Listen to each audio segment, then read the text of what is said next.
एबे भी आंचलिक पाणीपाग विज्ञान केन्द्र पक्षर पाणीपाग को नहीं एक बड़ खबर सामना को आसी। तेबे वर्तमान जहाँ की सूचना मिलूँ आगामी 24 घंटार लघुचाप काली प्रबल अति प्रबल वर्षा 24 घंटार सृष्टि हेब लघुचाप क्षेत्र। आगामी किछि दिन मध्य ओडिशार अनेक स्थान में प्रबल अति प्रबल वर्षा होबार संभावना रही। तेबे आसंतु नजर पकाइबा आगामी 24 घंटा मध्य सृष्टि हेबाकु थिबा लघुचापर प्रभाव में ओडिशार केउं सब जिले में प्रबल वर्षा होबार संभावना रही। यह सहित केउं केउं जिला को चेतावनी जारी करछि पाणीपाग विभाग। से नहीं भिडियो संपूर्ण अपडेट जानिबा, किंतु ता पूर्वरु भिडियो को गोटे लाइक करंतु एवं भिडियोटी को आपण मानक सांगसाथी मानक अधिकरु अधिक मात्रा शेयर करंतु। जदि आम चैनल रे आपण प्रथम थर भिडियो देखुचंती ताहले एबे ही चैनल को सब्सक्राइब करी पाखर थिबा बेल आइकन को प्रेस करी ऑल नोटिफिकेशन को ऑन कर रखंतु।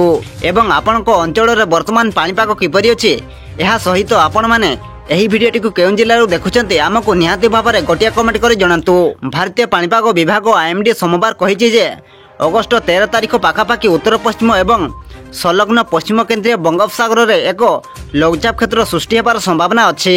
यार प्रभाव में मंगलवार अर्थात आज राज्यर विभिन्न स्थान में प्रबल वर्षा होगा नहीं आशा करा जाउछि।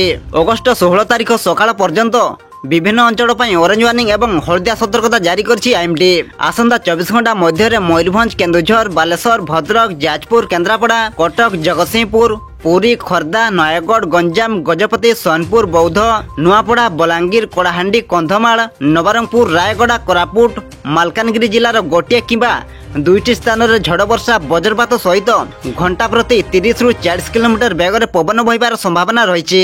अगस्त 12 तारिख अर्थात आज और आसंता काली ठारू कोरापुट एवं मालकानगिरी जिलार किछि स्थान पर प्रबल अति प्रबल वर्षा सह ऑरेंज सतर्कता जारी करा जायछि। सेहिपरि नवरंगपुर, कलाहांडी, रायगड़ा, गंजाम, गजपति एवं कंधमाल जिले में प्रबल वर्षा होई पारे। बालेश्वर, भद्रक, जाजपुर, केन्द्रापड़ा, कटक, जगतसिंहपुर, पुरी, खोर्धा, नयगढ़, सुंदरगढ़, झारसुगुड़ा, बरगढ़, संबलपुर, देवगढ़, अनुगुल, ढेंकानाल, केन्दुझर, मयूरभंज, सोनपुर, बौद्ध, नुआपड़ा एवं बलांगीर जिलार गोटे किंबा दुईटी स्थान में प्रबल अति प्रबल वर्षा एवं वज्रपात सहित झड़ वर्षा एवं 30 ରୁ 40 किलोमीटर बेगरे पवन बहिबार संभावना रही। अगस्त 13 तारिख और 14 तारिख में मालकानगिरी एवं कोरापुट जिलार गोटे किंबा दुईटी स्थान में प्रबल अति प्रबल वर्षा एवं वज्रपात सहित झड़ वर्षा एवं 30 ରୁ 40 किलोमीटर बेगरे पवन बहिबार संभावना रही। सेहिपरि नवरंगपुर, नुआपड़ा, कलाहांडी, रायगड़ा, गजपति एवं गंजाम जिलार गोटे किंबा दुईटी स्थान में प्रबल वर्षा एवं वज्रपात सहित बिजुड़ी एवं घंटा प्रति 30 ରୁ 40 किलोमीटर बेगर पवन बहिपारे। एही जिला गुड़िक हलदिया सतर्कता जारी करा जायछि। अगस्त 13 तारिख में दक्षिण ओडिशा उपकूल एवं अगस्त 14 एवं 15 तारिख में ओडिशा उपकूल में 40 ରୁ 50 किलोमीटर बेगर पवन बहिबार संभावना अछि।